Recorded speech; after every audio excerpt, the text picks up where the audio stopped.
As a kid, you grow up thinking that you'll change the world someday.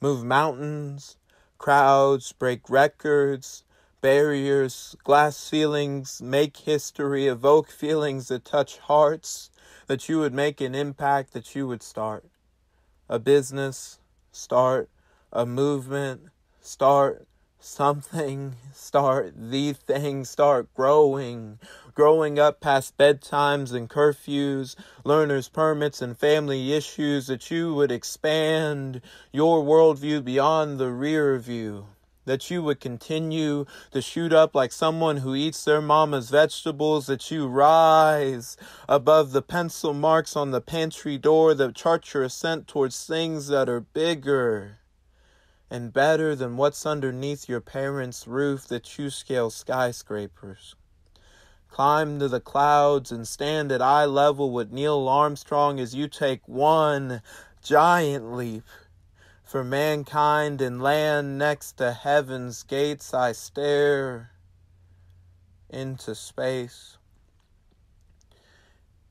and I am brought back down to earth because the reality is that in light of all of the stars in the sky, I struggle to trace the constellations, see the forest through the trees, and understand all of what I'm supposed to be. I perceive a blurry world where the bigger picture gets pixelated so that I can't make sense of my plans or where this road leads, and all of these twists, turns, and curves are slowing down my speed. These potholes and tollways end up recalculating my dreams, that it appears like I won't get there on time.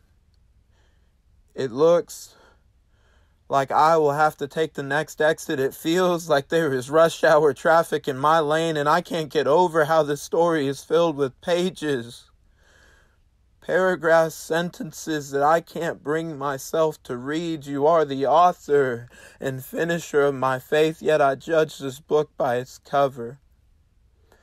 I critique its contents and try to revise and edit what you have redeemed. Your work is complete.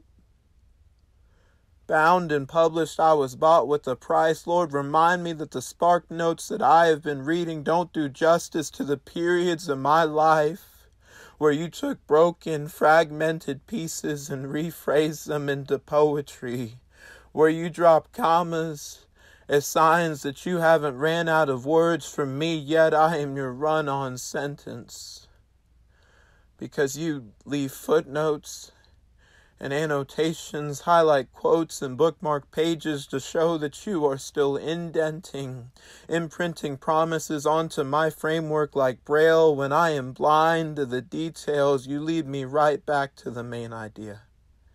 You are my Father, and I should not fear the waiting, wandering, questions, plan changes, previous pages, quiet times, and small beginnings, because through them you speak in between the lines and provide context for the barriers, glass ceilings, valleys, mountains, anxious feelings, empty seasons of my life that only bring me closer to heaven's gates. I stare into space.